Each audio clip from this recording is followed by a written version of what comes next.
Coming at you live from my home studio in beautiful La Puente, California. This is, you guys know what this is. This is me buying time so I can turn this on. I can do It's All Dodgers podcast live thing. I forgot to turn on the soundboard, so we gotta buy some time. But what is going on, Clint Nation? Happy Thirsty Thursday to you after Monday stream. This is a sober Thirsty Thursday for your boy, but feeling good, feeling froggy. That's about all I got for you. On today's show, we got some Dodgers news and notes, a whole bunch of things. The latest on as the Tyler Glasnow turns, some unsettling news from Dave Roberts just before we go live. A new segment I like to call Something I Don't Understand. It's going to be a brief one. Then later on in the show, our buddy Scott Geirman is going to be joining us as we do an earlier edition of our monthly grades, reviews, takeaways. So we'll be talking about August and giving our August report card so we can beat the long holiday weekend. Plus a little bit of a Diamondbacks series preview, all on another edition of the All Dodgers podcast of All Dodgers Live. Let's bring in the chat. Guys, sound off in the comments. Let us know how you're feeling. Let me know how you're feeling ahead of Game 3 here, the rubber match of Dodgers versus Orioles. Should be a good time, I think. You got your boy Bobby Miller coming off of his best start, pitching against a very, very good Orioles team. So interested in seeing how Bobby continues to progress. But yeah, let me know also where you're representing your Dodgers fandom tonight. Sound off with some area codes, zip codes, social security numbers, all that kind of stuff. And let me know if you got one of them Ohtani decoy bobbleheads, and if you survived, and how much bloodshed you guys witnessed if you happened to go to the ball game. But we're in it. My name is Clint Pasillas. If you don't know, it's right there on the screen. You should know by now. I'm a longtime baseball writer, sports editor. I've been talking about the Dodgers for years here on the YouTube, and now I do it here on my own YouTube channel. Consider subscribing to the channel if you would not mind. Consider hitting that notification bell if you want to know when I do go live, which is usually Mondays and Thursdays. Other content mixed in there. Give the video a thumbs up if you would not mind as well. And yeah, if you're listening also on the podcast side, rate and review the show there. That kind of helps some things out here. But let's get into the chat a little bit. Then we got a little promo, and then we'll dive into the show. But first one I see here is Terry Hesticles. Always a great name. Good to see you, Terry. Nice Hesticles says, Padres and douchebags lost. We must win tonight to increase that lead in the division. Yeah, big day. This is a big moving day for the Dodgers. I think everybody in the NL West has lost, and you got to worry about that powerhouse Colorado Rockies team creeping up on you. But yeah, you got to take advantage right now before a big 4-game set with the Diamondbacks starting tomorrow. Of course, you got one more here in LA. Then they got a 4-game turnaround series in Arizona, and that's a massive series. I called it earlier on Dodgers territory. Maybe you can call it the most important series of the year, especially if you like winning the division. I think that's the division goes through that series, and I'll die on that hill. Richard Flores, our guy Richie in the house, and DeVore in the house. Dodgers beat Birds, calling a split in the desert. We're getting well ahead of ourselves there, so hopefully that means we're gonna take the series against these Orioles and then split that series. I'm going through. I need to see 3 wins in that Diamondback series. But we'll get to that in a little bit. Other people in the chat. BC's in the chat. I think the first chatter here on YouTube. Appreciate you, BC. Joe Mama. Orlando in the chat. What's going on? Daniel says, yo, what's going on, Daniel?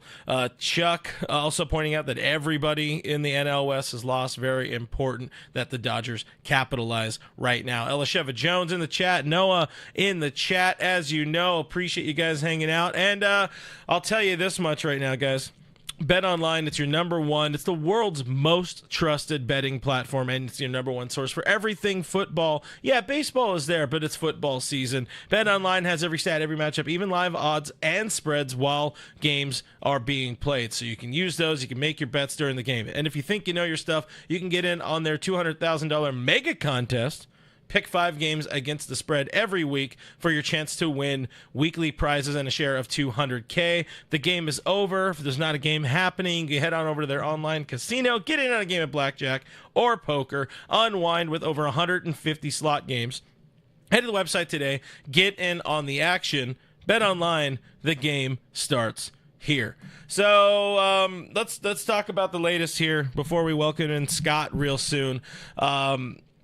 As the Glasnow Turns, so just before the show here, I'll throw it up on the screen. Dave Vassay, among other reporters at the stadium, saying from Dave Roberts, quote, Dodgers are hopeful Tyler Glasnow will pitch again this season, and it just keeps getting more unsettling. This news, this update involving, what's his name, Tyler Glasnow, just keeps getting more frustrating or concerning, upsetting. I don't know what it is, but like, figure it out. Somebody needs to figure this out at this point. Kenny Chung saying there's nothing wrong with Glasnow.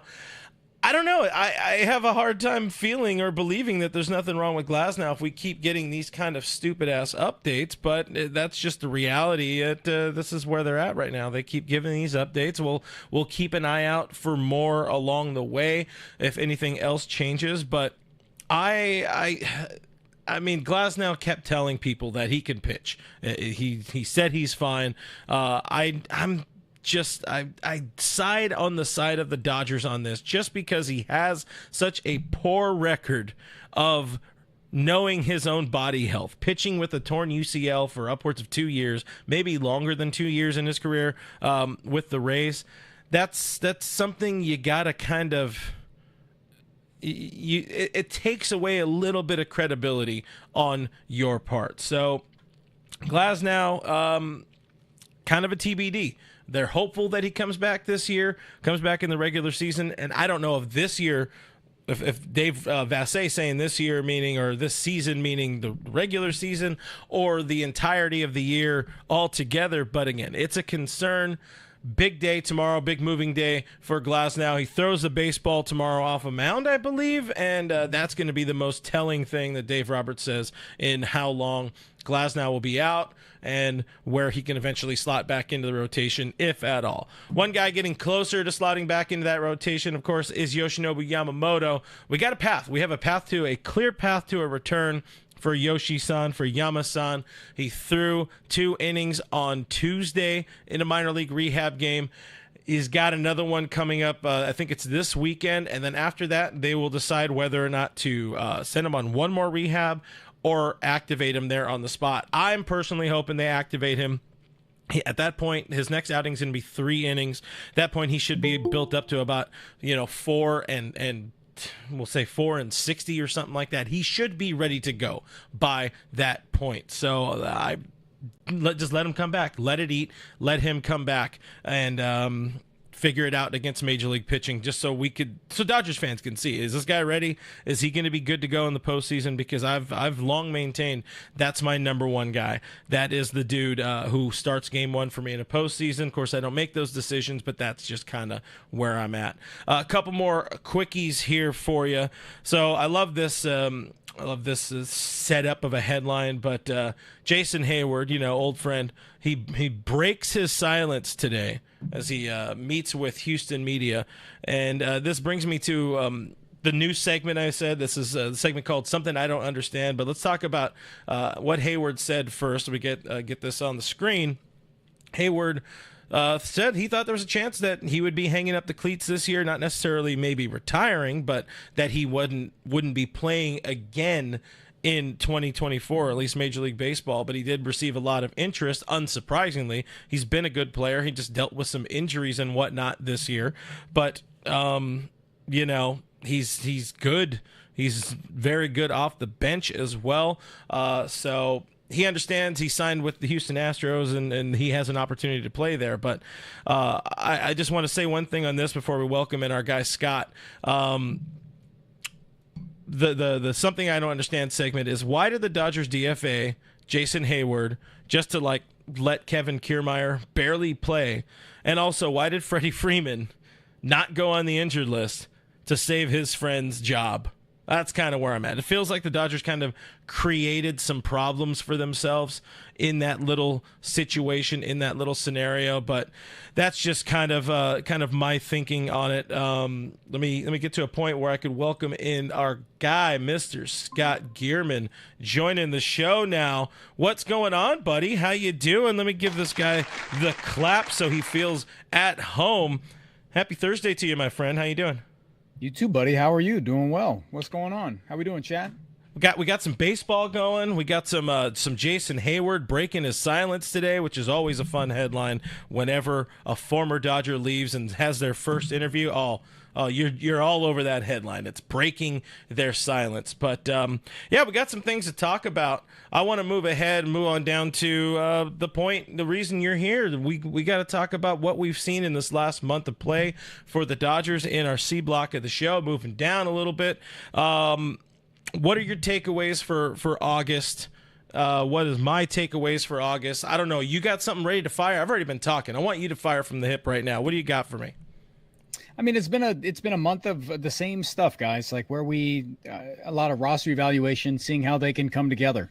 It's a fun team when they're healthy. We all expected them, of course, at the beginning of the year to be a juggernaut, to be hit the ground running and go from there. Dodger fans learned fairly quickly that you've got to fill out an entire roster. It was a unit that we've seen that Andrew Friedman and company had to really fill out. Get those role players in. People who have tuned into my stuff all along really saw how uncomfortable the collection of the bench made me. Yeah. And how different it was to not have these usual role players who can fill in the gaps, that have these plus performances and matchups where they could pick up the slack there. But where we are at now is a point where they're in a tough division race. 3 of the best teams in Major League Baseball since the break are in the National League West. There is some manufactured, whether it's good or bad, there is some pressure now. Yeah. Pressure makes diamonds. So they're playing to a point where some of these games come down to minor moments.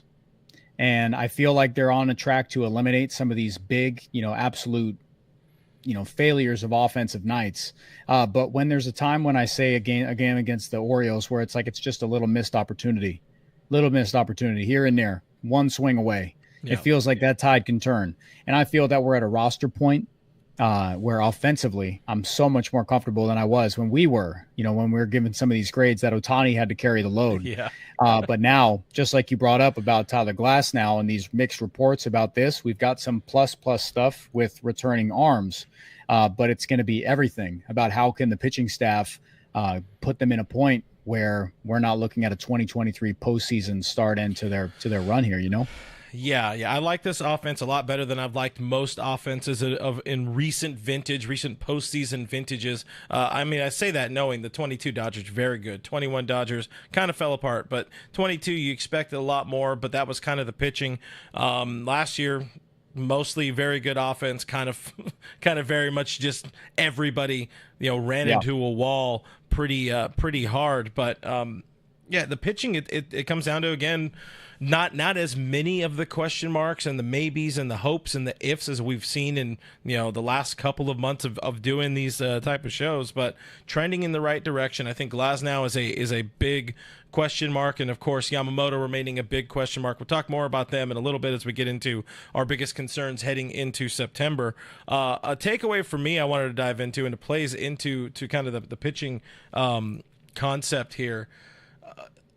We could talk about Clayton Kershaw. He kind of had a pretty nice rise in the month of August, but the last start and a half for Walker Buehler, showing me some things, making me feel a little special, a little tingly in some ways. Yeah. Go ahead. I've got a couple things. We talked last night. I got a couple things. Tee it up, buddy. Do you buy the Walker Buehler resurgence? Let's start there. Are you buying or are you selling? I'm buying parts of it. Okay. I'm definitely buying parts of it because there has been some, if you have an angle, I want to let you cook. I want to let you go ahead because I've got stuff that if people tuned in last night to the post game there, I had some things about Walker Buehler that were noticeable. If he's one of the most in tune with himself players you're going to find. He even said he'd love to go more in depth with, analytics and breakdowns of his mechanics and stuff like that, but people would find it boring. So I love what he says. And I take when he says he felt like he was getting close, but what to the point of how many times is he going to say that? And he emphasized, I know it sounds like redundant to say it again, but I feel like last night, I'll let you go ahead. But the last thing I'll say is I feel like last night I was looking through pitches where I could telegraph what he was going to throw, and he threw it, but he was just missing some spots. But there were some very pleasant surprises when you looked at his pitch mix, the execution, and not being stubborn and just tossing a fastball in a spot where it was oh so obvious. Yeah, no, I mean, I'll give you the credit there. If you're able to call it out, that just makes you as good a game caller as Will Smith or something like that, or whoever was calling the games, the pitches behind the scenes. Not that good yet, but I'm a big time eye test guy. I'm a big time feel guy, and even Walker pointed out this was the closest he felt to something like 2021, and I think it did show. In 21, I mean, he was phenomenal, very obviously gassed by the time you get to the postseason. The numbers tell you that. The performance tells you that. He didn't have enough support. He kind of tried to do it all. It did not work out for him. But yep. What you're seeing out of him, and yeah, the numbers aren't pretty, they're not sexy, but you're still seeing something you haven't seen for the better part of 3 years, because he missed all of 23, almost all the way through 24 now, and 22. He said last night he had pretty much one game that was a good game in 22, and the rest were pretty mid to crap, which well, he didn't say, that's me paraphrasing, but I agree with that. So seeing like the kind of moxie, seeing there's just something to it. There's something a little bit different behind Buehler, something a little more old school behind Buehler. It doesn't need to be 99. He's hitting his spots. It's got some good ride. It's got some good carry. It looks like he's starting to finally land that cutter, which will help him eliminate left-handed pitching. And all of a sudden, if you get this guy back for as good as he's been in his career in the postseason, I don't know where you fit him in. I hope he doesn't just end up with a job, but he told us in spring training, I want to earn a job. I understand how good those guys are. Same thing that Clayton Kershaw said. I've got to earn my spot there. Just because they're Clayton Kershaw, just because they're Walker Buehler, doesn't mean they just get handed it. And we've seen that too much with the Dodgers in the past, particularly with Clayton Kershaw, which I think we have some worries about. But I'm buying it. You said you buy in on parts of Walker. I buy in on 99% of 21. I think he's right there. I think his next start is going to be the most telling of if whether or not he's going to be somebody that is a realistic option for this team in October. But I'm buying in, like I said, 99%. I'm almost all the way there on Walker. I think what we're seeing is the real deal. So some very curious things that, and totally fair, it's not, I know it's not coming from a place where you're just nostalgia bombing everybody with wanting, Walker Buehler to be good.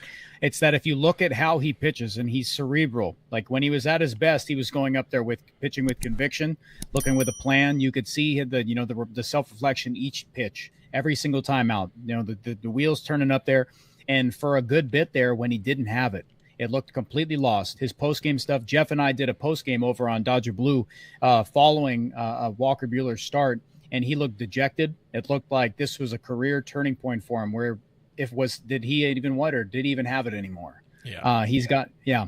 And that was very difficult to see. And I think it's hard to, as analyzing this from where I sit, as a writer, as someone who follows the team, watches the team, and I've been watching the Dodgers for quite a long time, Walker Buehler's got a special place. He carried the Dodgers through some really tough times. So to differentiate being a fan and being an analyst is tough, but we do the best we can.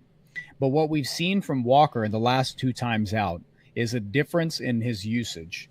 And his fastball will never be what it once was because of, some sticky substance, things there. He's not able to get the same spin stuff. And it's all funny, but it's the fact that he built, you're able to rise to that because it was within the rules. There was nothing restricting it. There was, so he's having to, he made a comment. Walker Buehler made a comment about being the pitcher that he is instead of being the pitcher that he was. So to be that type of guy is a very unique thing. For someone who was a power arm, he's having to work within his arsenal right now.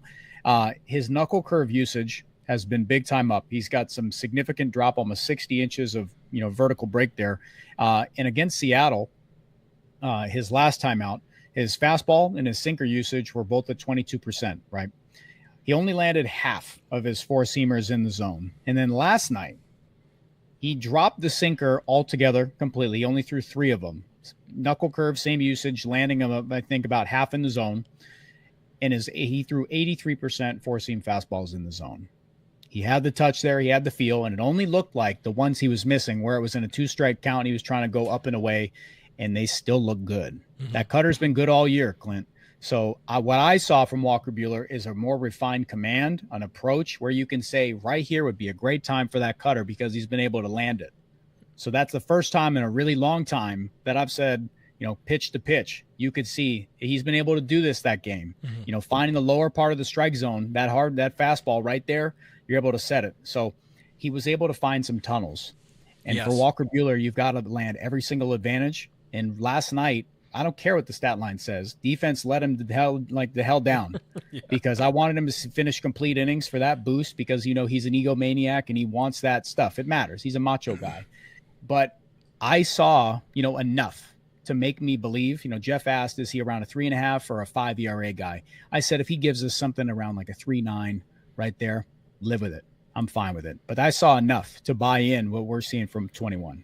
So if we're buying in, what comes next? Is this somebody that earns a postseason start, or is it going to take Glasnow not coming back? Is it going to take Yamamoto not coming back? Is it going to take Kershaw accepting a bullpen role or something like that?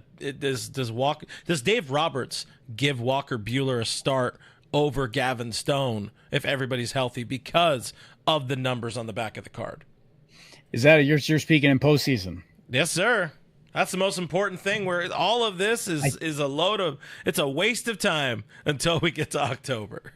Hey, I mean, it's worth the conversation right now. Yeah. I can't speak to how that's going to go because I think the one that we'll have to ask ourselves if it's going to is he going to get a nostalgia start, a legacy thing. My buddies like to joke around about that, some legacy starts for him. I think the conversation will be more geared towards is Clayton Kershaw going to be that guy than Walker Buehler, just because of how volatile Walker Buehler has been and can be. And Clayton Kershaw is on the same plane. But it's the matter of the stuff and having 95, 96, 97 in the tank versus, 88 to 90. And if it ain't there, it ain't there. And Kershaw's got to be perfect. Yeah. So if the conversation between Walker Buehler or Gavin Stone, then a lot of things had to click right for Yamamoto, Glasnow, for that to be the conversation. Flair to be fine, go from there. But honestly, man, I'd give the nod to Gavin Stone. I know what we've seen. I would keep Buehler in the reserve. I'd keep him right there. But Gavin Stone has had a good turnaround. He's carried the load all season long. And just like we talked about on this show as well, and in Dodgers territory, Gavin Stone's earned it. Yes. And I think the Dodgers have done a ton of reflection this year and a lot of analyzing these guys, where they're currently at. And Walker Buehler's just had way too many ups and downs, had to be away from the team for them to say, you've had enough to pencil you in a short series, because I don't even think that can be a guarantee. Unless it's a 7-gamer and then, they're up. But I just haven't seen enough yet to make a determination, but I would say Gavin Stone for sure. Yeah. I mean, Walker's got about 5 starts, 6 if they really push him to make his case.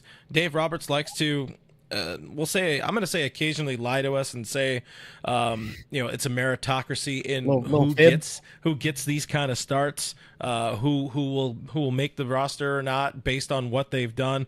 I think, gun to his head, Dave has taken a Buehler that's shown enough in a month over a Gavin Stone with as good as he's been. Castone, I mean, whoever's not there is going to get that last spot in the bullpen, and at some point, just go out and win us some ball games, boys. I think that's what it's all about. Everybody needs to be bought in that. But there's, the fanfare. There's all the BS that comes along with, hey, you're starting a postseason series. You're one of our guys. You've earned this, or you've earned this in the past. And I think that's going to be one of the tougher things for Dave Roberts to figure out, unless it figures itself out here in the upcoming month of September.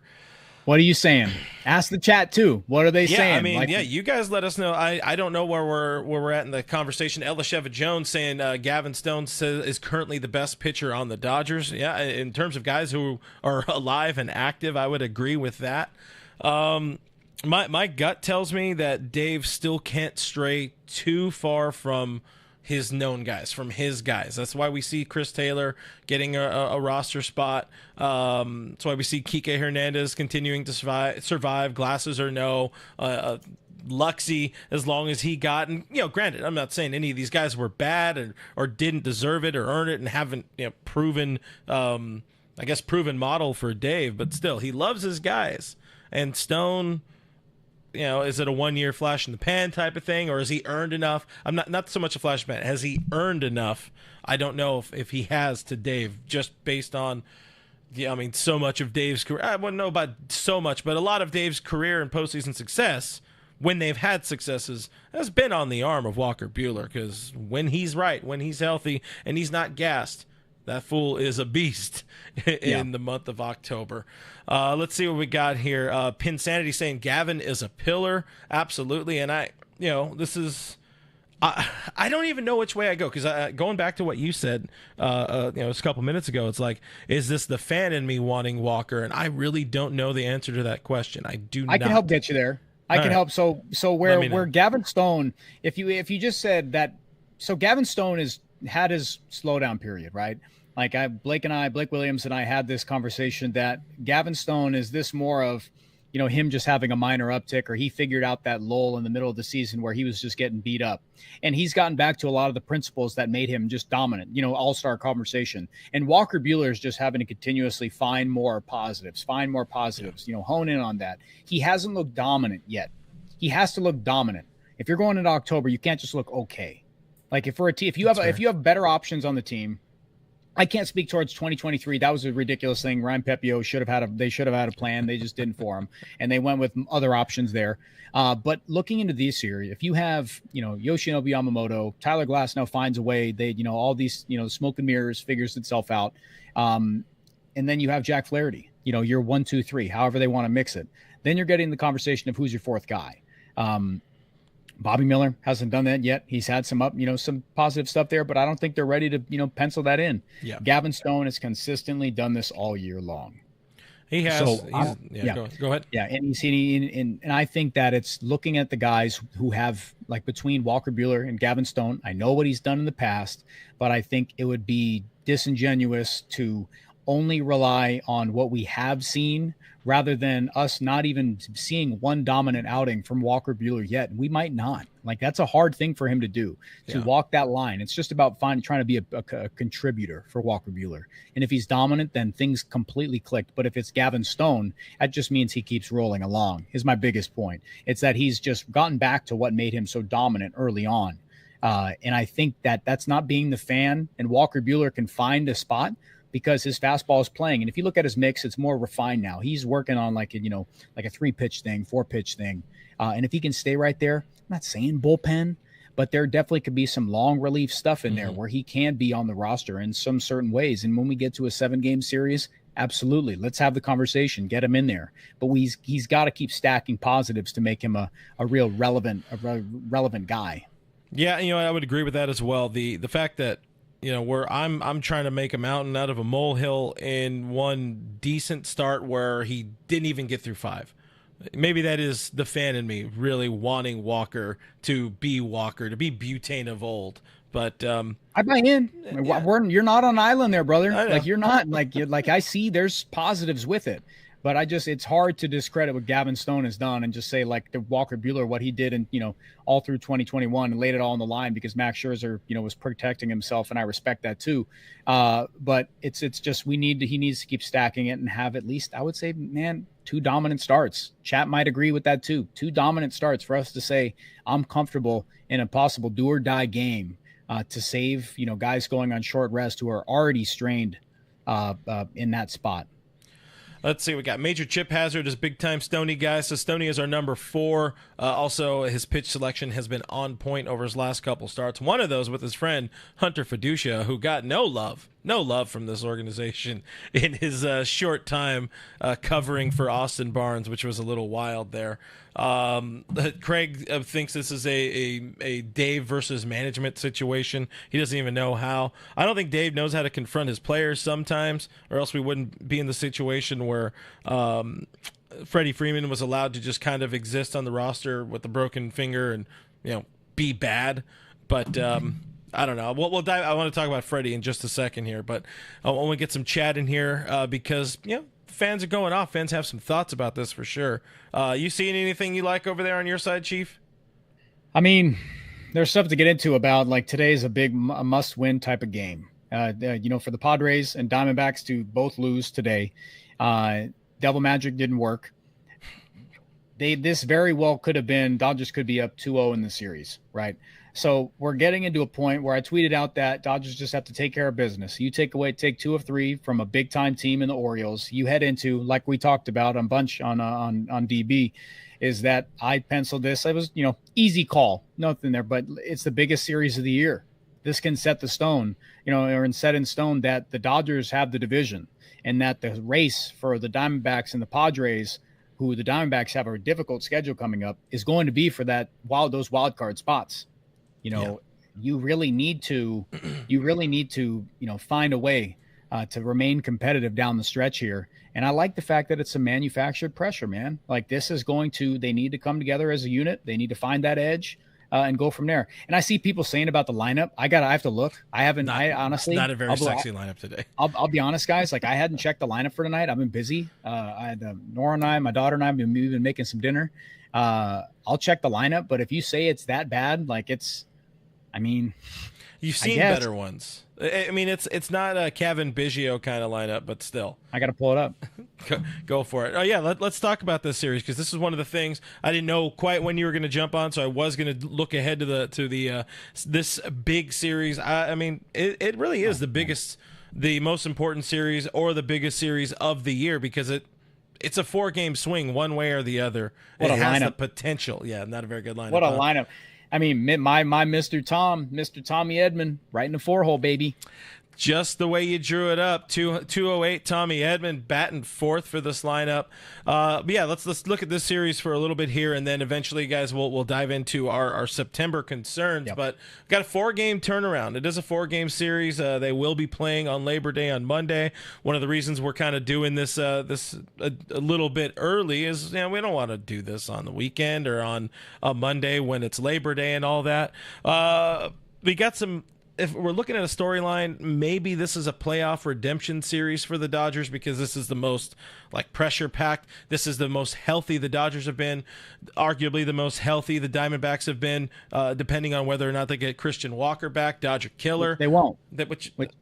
Somebody was saying at one point, I don't know, I have not looked at the Christian Walker, but just him coming back for this series to kill the Dodgers and then go back on the injured list just for funsies there.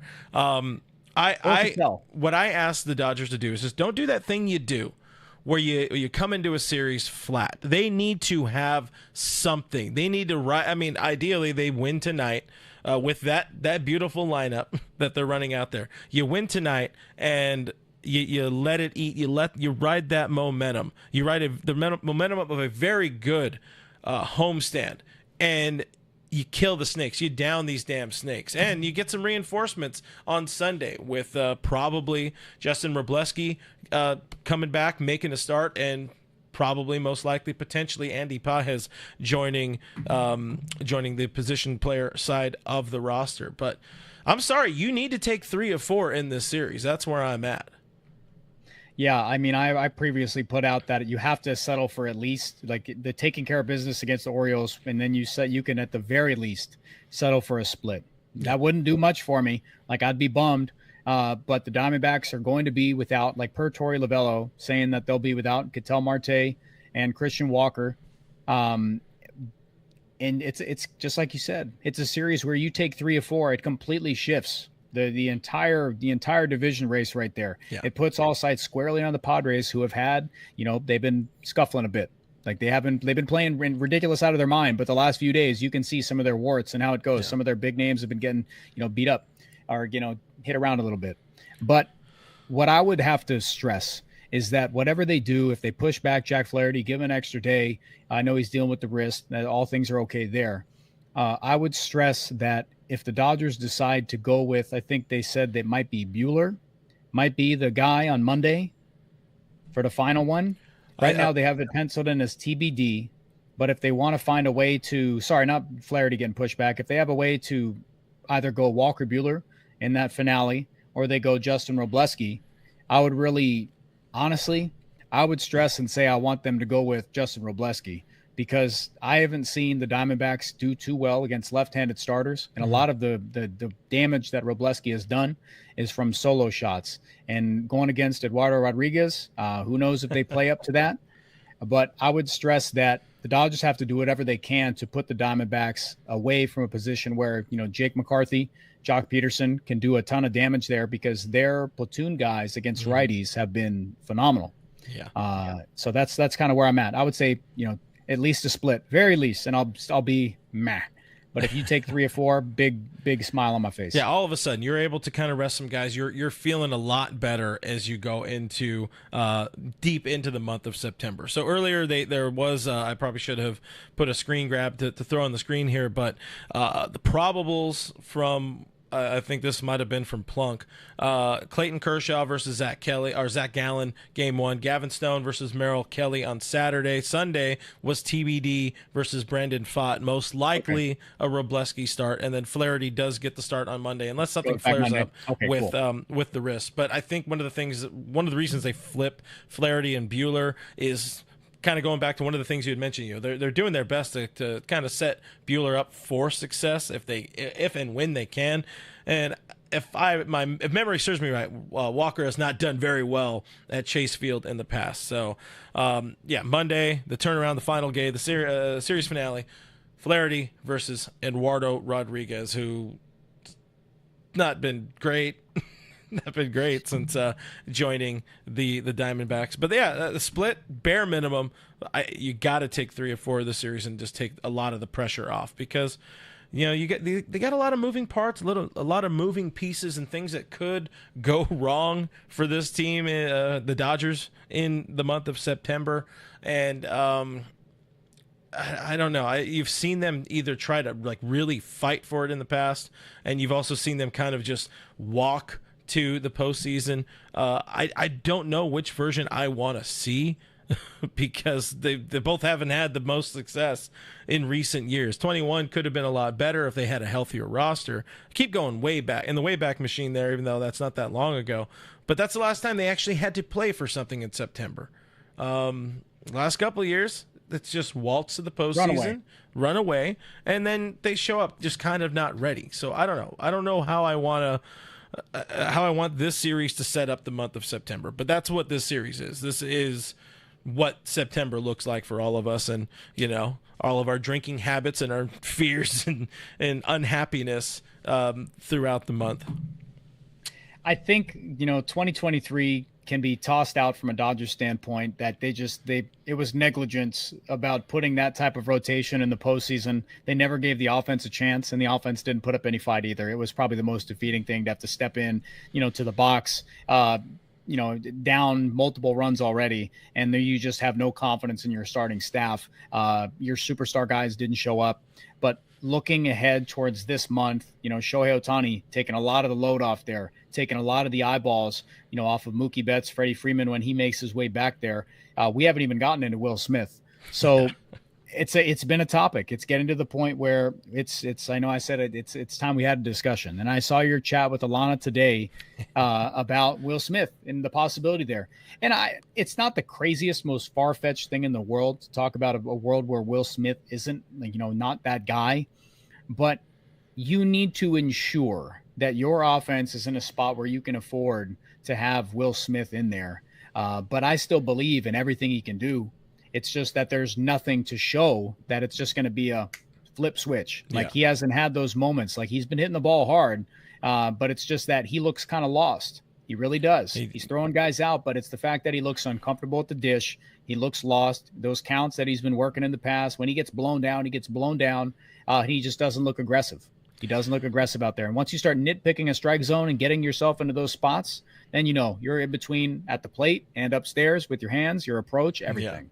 Yeah, well, that's one of the fact that they're changing the stance at this point in the season, or that's not so much a stance, but it's hand placement, it tells you they're really grasping at straws and trying to find something. I've maintained in recent shows, conversations about this, that the bat just looks heavy. It looks like he's really struggling to get that bat head around. And we know when he's right, when Willie is right, he could spray the ball, he can go all fields, but the power is pull side. Right now, it looks like he's just very late on everything. So this leads into biggest concerns heading into September, and Will Smith is arguably my biggest concern for this team, because he's just been kind of ass since mid-June or something like that, hitting well under 200, OPS around 600 or something like that. Just not good. And when I threw it out on Dodgers territory earlier, the idea, I had no idea what tonight's show was going to look like. I hadn't even talked to you about coming on at this point, so I was like, I just threw shit at a wall and was like, hey, Dalton Rushing is doing pretty damn good. Of course, I also understand they've been playing him in left field. Then all of a sudden, OKC gives me the gift of starting Dalton Rushing at catcher for the first time at AAA. And I'm like, oh, pieces are moving. We got a little bit of something here. Now, let's step back. Let's look at reality. No, the Dodgers are not going to have Dalton Rushing starting at catcher for them in the postseason. They're just not. Even if he's the better hitter right now, even if he's not, we don't know. We've never seen him as a big leaguer. It's more about the conversation of having some, being ready to make a move, having the willingness to admit that, hey, you know what? If Will's not going to be a problem, Dave wants him batting fourth. He's not a 4-hole hitter right now. He might be an 8-hole hitter right now. Whatever it is to kind of help protect him, there's a problem. Will Smith is, if we're looking at one spot in the lineup, that's a clear problem. Like Edman is still getting his feet wet. Will Smith is the problem in this lineup right now. And I don't know how they fix that. Now, again, if you get a Dalton Rushing, you're playing with fire. This is the type of moves you make when you're playing MLB The Show by yourself and you have no tie to these people. They're just characters. They're not humans. But this is a human being. You signed him to a 10-year deal. There's all of this crap that's attached to it. But, again, Will Smith, probably not the best player on the roster right now, on the active roster. So it's a problem. It's the biggest concern, again, for me heading into September. He's got to do a lot to make me feel better. Yeah, I said last night on our post game that I think that you have to put him in at the 7th, 8th, or 9th until he shows, a decent run here. Bringing up, people brought up in the comments that he had some, balls to the track. He's been hitting some, balls hard. That doesn't do enough. Like, it's not doing enough. I would think that at a certain point that, just like they're doing with Daniel Hudson, a mental reset. For Will Smith, like, will a mental reset help? Will it keep him in the rhythm? Is he losing them games himself? I mean, I would say a 37 WRC plus in the second half, a line of 152 batting average, 261 on base, and a slug of 212. We were talking originally at the beginning of the year about this being a guy that makes it the big four, and then with Teoscar to big five. So, and rightfully so at that point, he absolutely was the guy. Yeah. Yeah. And there's some, this will have to be looked at. I'm sure that, people know way more than us. And, in the Dodgers organization, they're going to try to figure this out in the offseason. But for the moment, it's worth noting that the Dodgers have done it in the past. They've done it with Yasmani Grandal. Austin Barnes has taken reps down the thing. And I know they didn't have big franchise ties to Will Smith. He didn't have nearly this, the magnitude of hits that Will Smith has had. And I don't think it's something that they would do just because of Will Smith has been there, done that. The playoff pedigree, the meaningfulness to the staff, I don't think they'll do it. But to save him for this last month, either you give him a breather, a mental reset for, a little bit while the rosters expand. Whether they're going to find a way to do it that way, if that helps, you've got to explore it. But right now, he's been a net negative. He's been a big-time net negative. At the very least, he's been saving base runners. Yeah. Tossing them out. If he's going to be a guy that's just a catch-and-throw guy, that's fine. I mean, they survived in 20 with Austin, like you were alluding to there. Austin starting, the lion's share of games down the stretch during the postseason there. They can get away with that. But the expectation and the importance that Will has gained in his years, or especially over the last 2 years in this Dodgers lineup, to have somebody who was your opening day cleanup guy all of a sudden not having importance in your lineup later in the season, it's kind of one of those tough pills to swallow. He was one of the best hitters in Major League Baseball against lefties, and the Dodgers are facing one of the most mid lefties in Major League Baseball, and he's not in there. I'm okay. I mean, there's so many different paths I want to go with this. Yes, I agree. He needs a rest. He does need a mental reset. The fact that this team is unwilling to play Hunter Fiducia at any point tells me they're not willing to let Will get right. we've seen it. I've talked about it a number of times online over the last couple of months. With catchers, this is what happens. You get tired, you break down. In the offseason, you have all of this time to do your work, do your strength training, get yourself ready for opening day, for spring training, hashtag best shape of my life. You show up there, but then the season happens. You get beat up in the season. You have meetings, you have, game meetings and all this pitch planning, game planning meetings. You don't have all this time to invest in yourself, to invest in the workout. Plus, Will is a dad with another kid on the way. There's only so much that Kara can do without him. Kara can do without him, however you say it, I forget.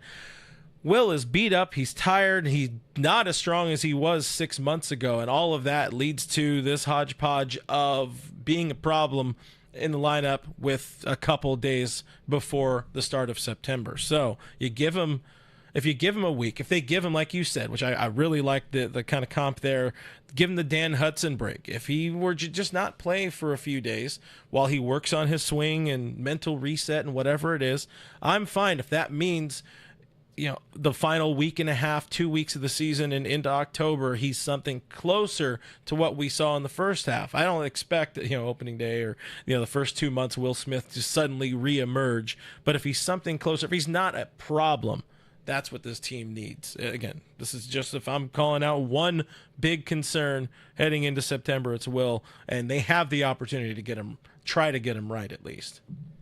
It'll be, it's another position, chat us. I'm glad we don't have to make those decisions, but we'll definitely look at them when they do. I'll sit and, die on the hill that I don't think they'll do anything barring there's an injury. Roster's expanding, what they're going to do there. If Dalton Rushing is going to get a call, if they're going to find him some run in Major League Baseball and get some at-bats for him somewhere, try to, run with that sense. I'm not sure. But Will Smith is a key point for the lineup. And the reason we bring it up is that I am bringing it up from the sense that they're going to need him in October, not from a sense that they need to find a way to get him out of here for a bit. That's the way I'm looking at it, that they have to find a way to get him right rather than they have to do a way to fix the problem that they're going to have to remedy with someone else. And that's different. That's different from what we were talking about with bench guys, because the bench, it was just about bringing the bar where it was at, where it was down here. You have to bring it more towards here. You got to bring it up a little bit, just a tiny bit, because it was, last year, second half, Will Smith had a 90 WRC plus, a little bit below league average. You can live with that. If your defense is picking things up, you can live with it. Some timely hitting, but right now he's not doing either. Yeah. Defense, he's throwing guys out, but a mental lapse like last night looms even larger when it's stuff at the plate is not working out. And then we talk about it. Now it's okay. There might be some stuff going on here that it's going to take more than just, running him out there every day to figure out. I think that I would love if they were able to find some rest for him, find some way to get him a reset somewhere.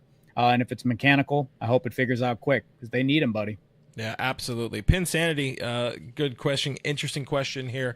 How beat up can you get by late May, though, or even into early June? How can you get so tired and so beat up?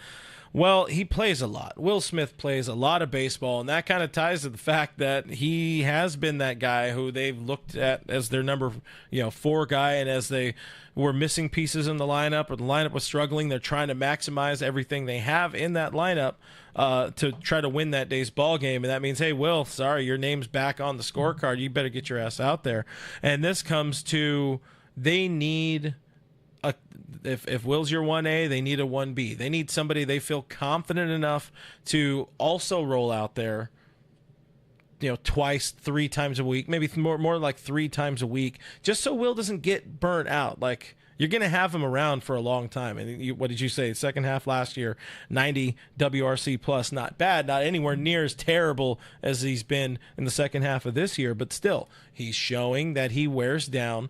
And if he is your 4-hole guy, and all of a sudden your 4-hole guy is not productive in October, that's where we can keep seeing these issues of struggles with run production.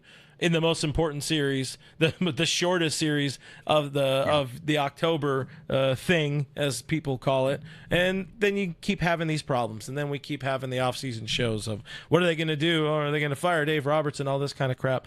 Will needs a little help. He needs a little more help to not just completely wear him into the ground, so maybe he can keep up on his workout, his regimens, all this kind of stuff, and stay healthy and stay right, and then be ready to go in October. So if you look at his game stuff, I'm glad you gave me a little runway to pull this up. So through June, through May, the end of May, right at the beginning, Will Smith, I think, was fourth in games, plate appearances, right there, alongside the top guys like Salvador Perez, William Contreras, Adley Rutschman, all right there in terms of games played. Dodgers kind of figured it out when after June that he needed a break, because then that's when those at bats started to come down a little bit. And they started to find some manufactured rest for him. But still, even with this time, they've been finding a way, or he's been finding a way to not improve at the plate. And it's been a career fall off for him at the moment. It's been the worst we've seen. I don't know. I've seen some people bring up that, is he too slender? Is he too small of a guy to be behind the plate? Does he need to put on a little bit? But there's definitely something there where you might need a backup catcher that has a little bit more upside. You might have to find a nice little timeshare behind the dish here, like the Atlanta Braves have. You've got two big-time options, in Sean Murphy and Travis d'Arnaud that, at times they can be, game changers in a lineup. Are the Dodgers getting to a point where they need to find a catcher, could be Dalton Rushing, where you find, a little bit of a timeshare back there? It could be. And this is where the Dodgers are already kind of grooming that next guy who has multi-position optionality with Dalton Rushing, who I think there's a lot of folks who think he's a can't-miss kind of dude. And if he can become a quality enough game caller and catcher and all this that goes with it while having the bat and having the ability to play left field, for an outfield that beyond this season, the picture is kind of bleak. You don't know what Mookie's gonna, where he's gonna end up. You don't know if Teoscar Hernandez is going to re-sign. Tommy Edman's going to be around for one more year, but what are they going to do with him? You kind of have that situation there where maybe if Dalton Rushing is getting a chance in spring training to be. You're going to get a look. Maybe you can steal the left field job, or maybe you could be the backup if Austin doesn't come back. Then all of a sudden you're in a much better spot than you've been over the last couple of years in the post grand. Not even that. They have not really ever. This club has not experimented with two good catchers. With all due respect to Austin Barnes. Yeah. So however they do go that way. Like I said, I'll reiterate that this is more so trying to figure out a way to get Will Smith back on track. And that's knowing what the front office has done in the past. I don't think it's a Yasmani Grandal situation. He was dealing with some things off the field that people should give him a lot of leeway for with, the one postseason. I think it was 2018. I'm not sure which one. But this season, I think it's a way that they've got to find how to get Will Smith right, rather than finding a way to replace his production and get somebody else in there. And I'm going to stand on that. I'm going to stand on business with Will Smith. That's how they're going to have to roll with it. But again, put him in the bottom third, get him some lower leverage stuff there, because I still believe in some at-bat quality that when he taps into it, something's going to click, and then we might see a run, because he's a professional hitter. He's been on the biggest stages. It'd be a different thing if he's never done it before, but he certainly has. Back of the baseball card, Clint, you've heard me just toss that cliche round and round on this one for sure. And people in chat will agree that I don't know how far they go if Will Smith's not a part of it in tandem with the guys at the top of the order. Yeah, absolutely. There's a lot of Will Smith talk for y'all right there. Probably should move on to something else a little bit different. Did you have, because there's different concerns we could look at. We could look at Freddie heading into the final month. You could look at even the Glasnow situation. What's kind of your biggest concern you're focused in on? Assuming it's probably Will Smith for you too. So reach into the overall grab bag and let me know. Yeah, what's your biggest concern heading into this final month of the season, regular season? The health of the starting pitching. I would say the mix of the starting pitching. And them not getting in a spot where you have to, you're forced to start a Clayton Kershaw, forced to start a Walker Buehler. Contrary to what a lot of people think, if they're in a spot where you have to go with Landon Knack, I like Landon Knack a ton, but then we're talking about depth concerns. I would say it's Yoshinobu makes his way, like rehab is all good. He's all cleared, stuff staying where it's at, and he's returns to the starting rotation there. Jack Flaherty is at that, rightful spot where they acquired him. Go be your 3. And I think the most paramount thing is going to be Tyler Glasnow making his way back to the starting rotation. It's going to be the front 3. You have to give your offense a chance. You have to give them a chance to get some run, because on this current trajectory, yes, they might have the division, as things stand, and they currently keep playing. Yeah.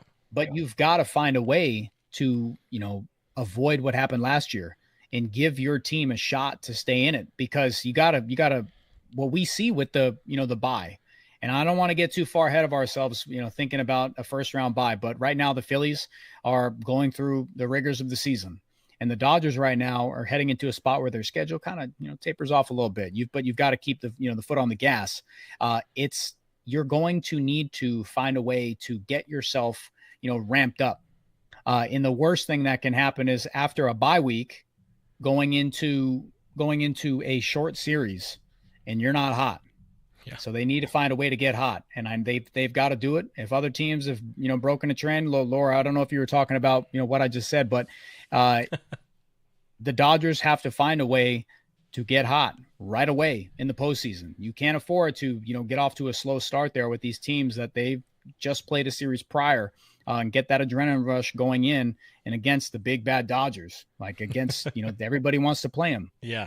Sorry. Yeah, Laura. Yeah, broken pitchers has to end. Yeah, absolutely. You've got to give your offense a shot. Offense has to give your pitchers a shot. They got to work in tandem. Hey, I just need to see them. What did Mookie tell us? Every team playing us, it's their World Series, and that's, damn right. He got a lot of shit for it, but it's a fact. It's an absolute fact. Everybody gets it up against the Dodgers. It's what I said too. I look at this Diamondback series as a sort of atonement for past series where they go in without like any urgency. They need this organization, this team, this roster needs to have some urgency, whether it's manufactured or not. Have some damn urgency when the bell rings for Game 1 against the Diamondbacks. Because if you have the thing where you're just kind of we're the Dodgers, we're gonna do that thing where we it's every game is the exact same day. Everything is meaningless, and we're just here so we don't get fined sort of mentality. No, we want to go beat the Arizona Diamondbacks. They also should want to go beat whoever the hell they're playing in the first round. And just keep that mentality. So I'm going to be looking at Game 1 with kind of an eye on that a little bit. Show me something, Dodgers. Absolutely. People in the chat showing. Go ahead, real quick. My bad. I just have a NS. I see that you brought up about is Taylor starting in Max Muncy's spot. Max Muncy's just played a lot since being activated, like a lot. I think he's played in all but one game. Yeah, I think that's it. All but one game, and even then, he's had against Tampa Bay, his first one, he had I think a late game pinch hit spot. But he's played a lot. He's had some defensive stuff there. And the last night, kind of having that errant throw, I know he's been dealing with some defensive things.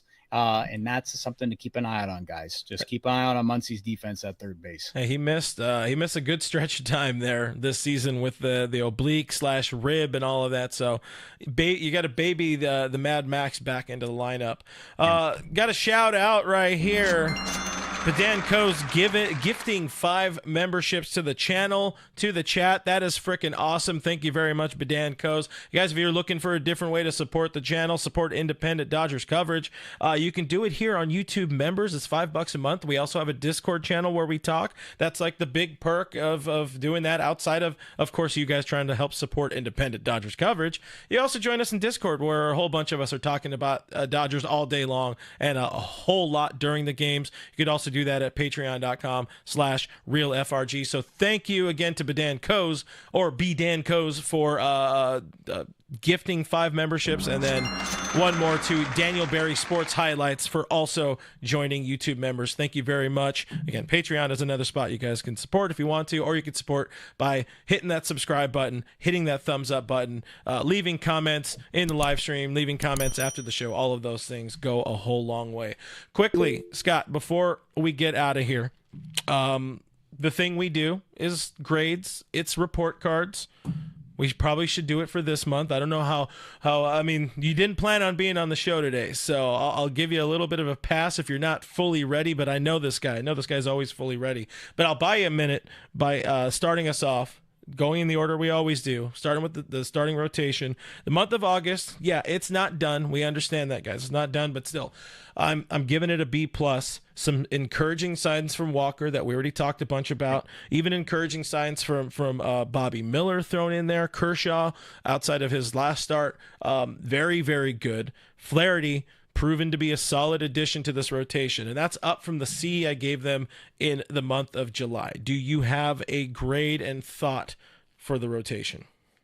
I liked what they did. I'm going to give them a B, right? I'm going to stay right there. Collective ERA right now, you're looking at a 3.82 heading into tonight. So it's not losing them games entirely. You're staying at a point where you're giving your offense a chance to win. And that's what all you can ask for with how good the bullpen has been. If you want to know my grade off of that. But this is all you have to do. They're mixing and matching some guys. Clayton Kershaw is trying to figure himself out. Walker Buehler, same thing. Gavin Stone, they're riding high right now.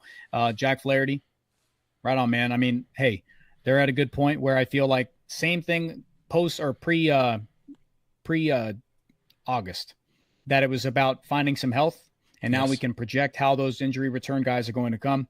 As long as Tyler Glasnow, they say he's going to throw, there's a chance. So I feel, strongly about what's going on in August and what happened. And in September, hopefully, is going to be another one of those runs there where we're just going to keep riding the pluses, because it hasn't been like that in quite some time, Clint. Usually going in down the stretch, it's always been what more negative is going to come. And hopefully this is the time where the Dodgers can have a little bit of the hype train, Yeah, we just had to, be patient, maintain some positivity. We're not good at that, though. Dodgers fans, not very good at that at all. Bullpen, you already kind of tipped your hand there. Do you want to do bullpen first, or you want me to lead it? Oh, I mean, I'll take it away, brother. They're as good as it gets. Like this, their bullpen has been a flat out A, one of the best groups in Major League Baseball in the month of August. Ryan Brazier, since he's came back, has been terrific. Evan Phillips is on track. He's got a 0.87 ERA, 12 outings. He's got almost a 16 K per 9. Michael Kopech, same stuff, man. I mean, 3.52 ERA as a group. Like, they're 5th lowest batting average in MLB, and they've got the best collective whip as a unit in the National League this month. So right now, we talked a bunch. We said it opening, right around, I think, opening day, like right pre-opening day. I was just like, I feel like they've got a philosophy going on, and I like the group that they've had. And again, the same stuff has shown itself, that the philosophy that they've had in all of these, DFA guys, it's shown in them. Yeah. And then it's shown in these, the injury return guys. They have some philosophy this year that is just gelling really well with these guys. And I can't tell you how much I love that when Evan Phillips is put in like I'm not going to say the closer role because he could do it. Yeah. But how good does it look? How good does it damn look when Evan Phillips shuts down the 8th inning and Michael Kopech with his electric stuff shuts down the 9th? It looks terrific, man. Like, that's the blueprint.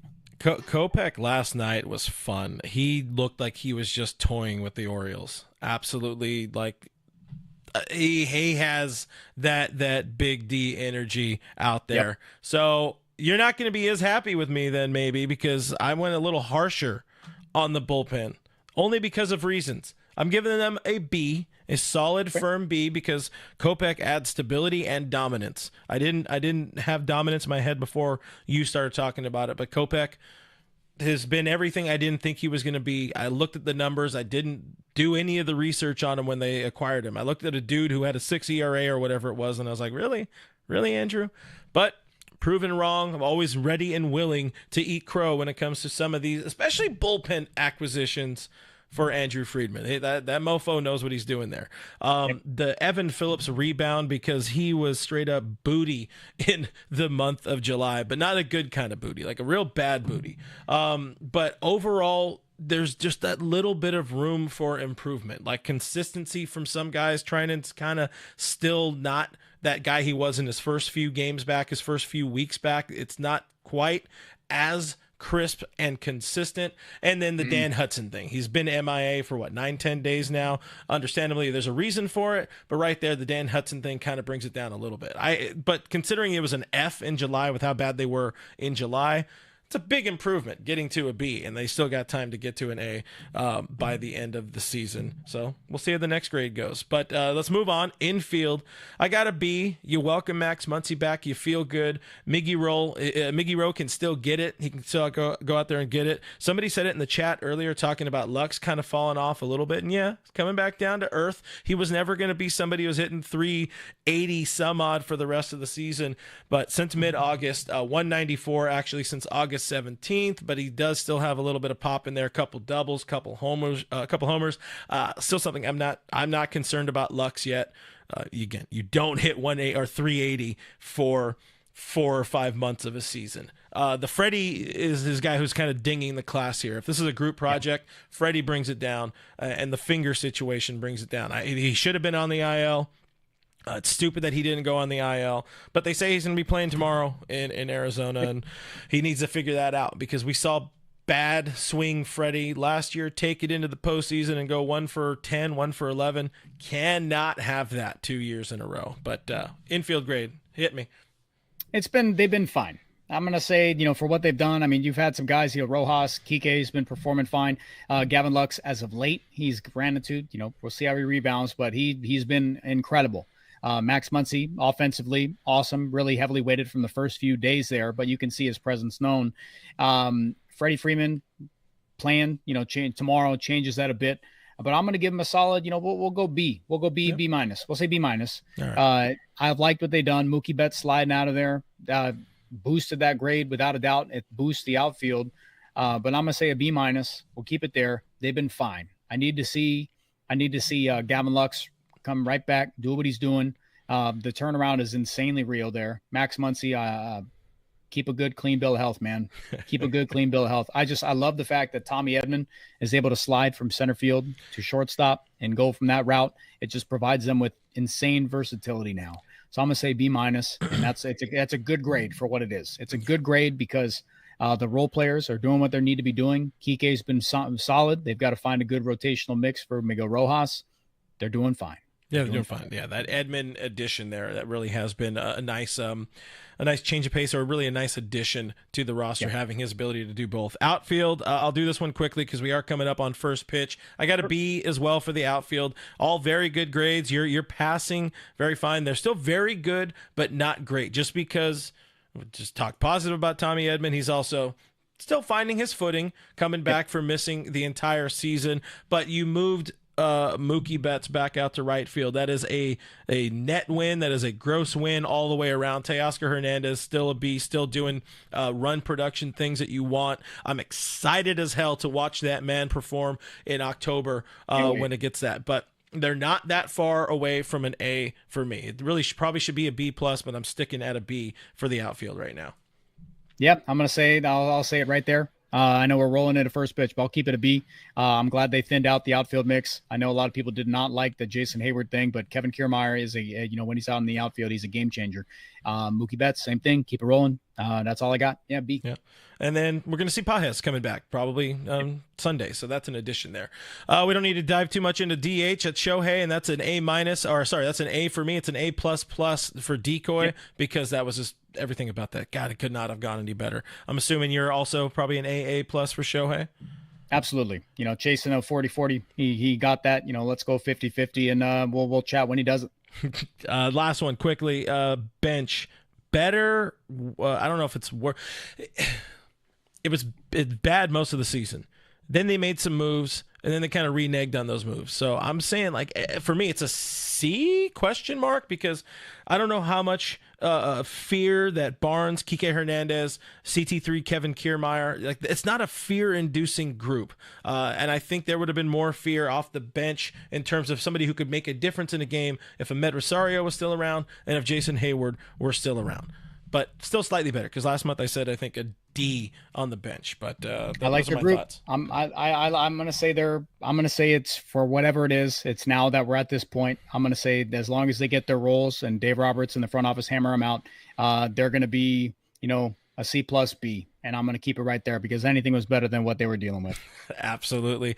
Well, Scotty, we made it through. We got into first pitch already, so let's go watch some Bobby Miller. Are you guys streaming post game tonight, or what are you doing? Yep, I'll be on post game. I'll be on post game with Blake Williams. This is the first time in a long time that we've had a post game on a Thursday night, because usually it is a off day. So we'll be happy to see everybody in chat. Thanks for tuning in on here. It's great to have you. It's great to be here, buddy. Yeah. So, guys, tube in Dodger Blue, of course, after the game. Make sure you give them lots of love, him and Blake. They're always a good time to listen to. Appreciate you again, Scott. Guys, I'll tell you, thank you for watching. Thank you for listening. Thank you for the comments, the questions, the super chats, the participation in the chat. You guys rock a whole bunch. Go ahead, Scott. You can exit and get the hell out of here. I'll finish the show on my own. But I got to thank the channel members, our Patreon supporters, for helping us continue to grow the channel and bring the best possible content, or even sometimes okay content. If you're looking again for a different way to support the channel, we have Patreon set up, patreon.com/realfrg, or YouTube member set up here on the channel. Also, when you support there, you join us on Discord. If you want to join us on Discord, and you could talk Dodger baseball with us 24/7, sometimes 24/7. There's a lot of Dodger baseball happening, but I'm on there. I'm talking. There's a lot of good conversation going there, so check that out. Got to shout out our channel moderators for keeping this chat as good as it is. I still will always die on the hill that this is the best chat in all of baseball. Dodgers fans know what's up. So that's it. I'm Real FRG on all the things. The links are in the description. Go give Scott a follow at Scott Geirman on the X, on the Instagram if you're nasty. Hopefully we earned a thumbs up. Hopefully you subscribe to the channel on the way out. Those really help out the channel as well. And we'll see you in the next one. Okay, bye.